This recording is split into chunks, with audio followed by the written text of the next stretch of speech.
السلام عليكم خوتي وخواتاتي. شفتوا اش جرى في مستشفى اكادير؟ بحال كاع المستشفيات د المغرب. السبب الكبير في هاد الكارثه هي الرشوه. اييه، الرشوه. من الباب وانت كتميزي، ها السيكوريتي، ها الاستقبال، ها الممرضه، ها الطبيب. وهذا الشيء ماشي غير في السبيطار، راه في جميع الادارات والطرقان وجميع مناحي حياتنا. ايوا ها النتيجه ديال تعاملنا مع الرشوه كنمط حياه وكقدر مكتوب علينا. ولكن الحقيقه ماشي مكتوب، هادشي اختيار ديالنا. عباد الله، الرشوة ماشي قهوة وماشي إحسان، هادي سم كيخنق المغرب وكيخلي الحقوق تضيع. أنا ما جيتش نهضر اليوم على الرشوة في الصفقات الكبرى ولا الإدارات العمومية، داكشي الجمعيات الوطنية والدولية هضروا فيه كتار مني. والتقرير ديال الهيئة الوطنية للنزاهة والوقاية من الرشوة اللي هي مؤسسة دستورية ما خبا والو على فضيحتنا مع الرشوة. أنا جاية نهضر عليك انت كمواطن، اشنا هو دورك في هاد الطاعون؟ راه ساهل نسبوها في الدولة ونقولوا البلاد كتمشي بالرشوة، ولكن واش عارفين اللي كيعطي الرشوة مغربي واللي كيشدها مغربي؟ ايوا واش ماشي هذا انفصام الشخصية؟ نشجعوا مصيبة ونبقاو نتشكاو منها. امتى كيبلغ المواطن؟ كيبلغ غير في اطار انه ما لقاش الحل، وانه تيولي تيدير سياسه الارض المحروقه عليا وعلى اعدائي بهذا المعنى. اما ملي كيكون الفساد حل بالنسبه لي من الحلول، تيمشي في الطريق ديال الفساد. يؤكد ذلك حسب الهيئة نفسها أن مواطن من أصل 4 يبلغون عن الفساد. يعني هنا نتحدث عن عامل ثقة، لأن شئنا أم أبينا لولا هناك بيئة حاضنة للمفسدين لما كان الفساد. وبالتالي مواطن من أصل 4 يبلغون. كم من حالة تلبس حدثت، الرقم المجاني المرتبط بالنيابة العامة. ألا يسائل المواطن نفسه ولا يكتفي بأن يكون فاعلا فقط في الفضاء الأزرق ولا في العالم منصات التواصل الاجتماعي وينتقد بينما هو قد يساهم بطريقة أو بأخرى في نشر هذه الظاهرة. شوف، انا واش ما عندناش الاليات؟ 46 عندنا الخط ديال التبليغ، عندنا المأمورين ديال التحقيق، عندنا القوانين كلها، ولكن في الارقام شنو عندنا؟ الخط اللي دارته النيابه العامه، نعم، اللي مرتبط بالنيابه العامه، بدا في 2018. من 2018 اليوم 245 شكايه اللي جات فيه فقط. واش هاد 245 شكايه كتعكس حجم الفساد اللي جا في التقرير؟ لا أبدا. هذه واحد، يعني الامر ما متعلقش بالقانون. الهيئه في هذا التقرير في 2023 عرفتي شحال توصلت من شكايه ما بين شكايه وتبليغ؟ 85 شكايه صحيح. وتبليغ. نعم. بما معنى ان الامر ماشي مرتبط بقوانين، ماشي مرتبط فقط اليوم الفساد نقدروا نقولوا بانه اصبح بنيوي، ولا معتق اللي هو معطى بنيوي في الحياه الاقتصاديه والاجتماعيه والسياسيه ديال المغرب. راه تعودنا على الرشوة، حتى عاودت ليا واحد السيدة ان واحد الكوافوره عند من كتمشي زياده على الطريفه د 150 درهم اللي دايره، خاصك تدور معاها الا بغيتي تقاد لك الشعر مزيان، وكيعطيوها العيالات. ايوا شفتو فين وصلنا؟ قلت ليها خفت يجي يوم نتقداو عند مول الحانوت، من بعد الخلاص ضروري ندورو معاه باش المره الجايه يعطينا سلعه مزيانه.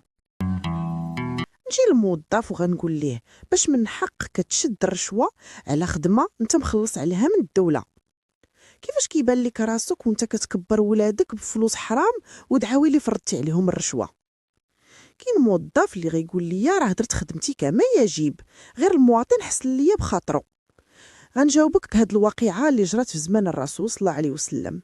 صيفط النبي صلى الله عليه وسلم شي رجال يجمعوا الزكاه من عند الناس، ملي رجعوا عنده قالوا ها الزكاه اللي جمعنا، وهذيك شويه عطاوها لينا الناس اللي سهلنا عليهم الخدمه.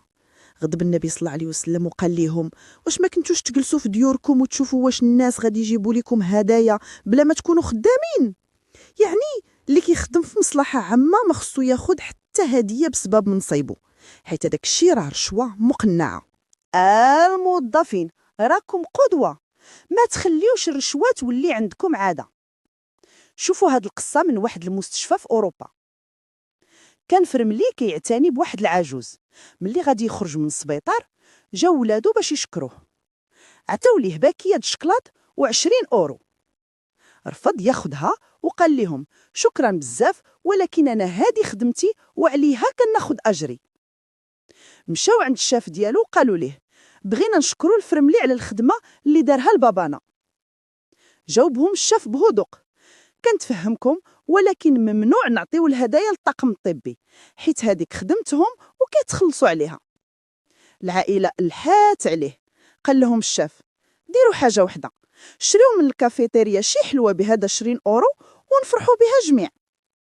جابوا الحلوه، الشاف عيط على الفريق كامل، فرق عليهم الشكلاط والحلوه قدام العائله، وداروا لحظه احتفال بخروج المريض بصحه جيده بلا ما تكون رشوه ولا حرج. شفتوا الفرق؟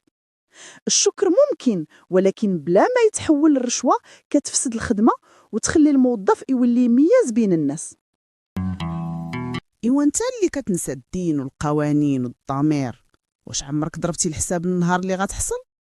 غتضيع خدمتك وتشوه سمعتك وسمعة ولادك. راه شفتوا الاستاذ الجامعي في اكادير كيبيع الماستر في الريكلام ورجع الجامعه بحال درب غلف، وحصلوا معاه اسماء وازنه سواء من اللي معاه في المافيا ولا من الزبناء ديالو. إلاش ما غاديش يتسنى بزاف من بعد، وسرعان ما غادي يأسس ماستر اللي ماشي كأي ماستر المنظومة الأمنية والحكامة الجنائية.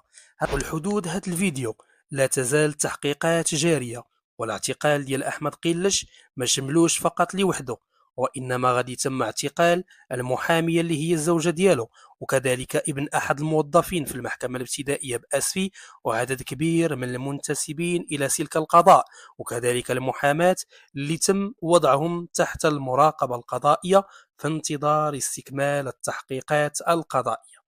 مالها شنو خاصها؟ ماستر نجيبوا ليها ماستر مزيان. بغيتيها انت تشد البلديه وانت الجماعه، علاش اللي ما تخليهمش ليها بزوج وشد انت الاكسجين صافي. والبوليسي اللي تفضح في مراكش على 100 درهم، هادي ماشي طريق، هادي لوطوستراد للفساد. الفيديو اللي داير ضجة في مواقع التواصل الاجتماعي شرطي مراكش. الشرطي اللي تم توقيفه بسبب ابتزاز سائح فرنسي اللي وقفوا وبقى كيتساوى معاه، قال له عندك مخالفه ديال 400 درهم، عطيني 100 درهم ورد لك وراقيك. Ouais. زيد Vous êtes quoi? Hein? Ouais, j'ai 100. Hein? Ouais, j'ai 100. يلا على الصون. Bah, fais-moi le papier. بابي راه تروصهم. Bah ouais, bah là, فوالا c'est... بابي سي Ouais, bah تروصهم. fais-moi 300, je paye 300. يلا راه تروصهم. mais- ما كايناش الصون. كاينه تروصهم كاينه 400. Donnez-moi 1000 même s'il faut, en carte. سي فو فولي لا لوا تي بي تروصهم Vas-y. Et أن كذلك هنا في المغرب كاينين موظفين شرفاء ما قبلوش يلطخوا تاريحهم بالرشوه والدل. كنعرف مسؤول في ولايه اكادير بلا ما نقول القسم، جا عنده راجل اعمال باش يدوز ليه مشروع وبغى يعطيه جوا. قال لي: اش هادشي؟ قال لي: هاد السيد هذا غير شي احسان. المسؤول رفض في الحين وقال لي: فين كان الحسان ديالك ملي كنت كنلبس الصنداله مقطعه وما كانش عندي باش نقرا. كذلك مسؤول في الاكاديميه استقل حيت ما بغاش يدخل مع مافيا الصفقات. ورجال وعيالات اللي رفضوا يعطيو رشوه رغم التماطل والتعطال وصبروا حتى خداو الرخصه نظيفه. هادو هما اللي خاصنا ناخذوهم قدوه. شمن عذر عندك مازال؟ عاون في محاربة الرشوة، خليهم يشوفوا الشجاعة ديالك، بلغ شو تحقق بالقانون وكون سبب في التغيير.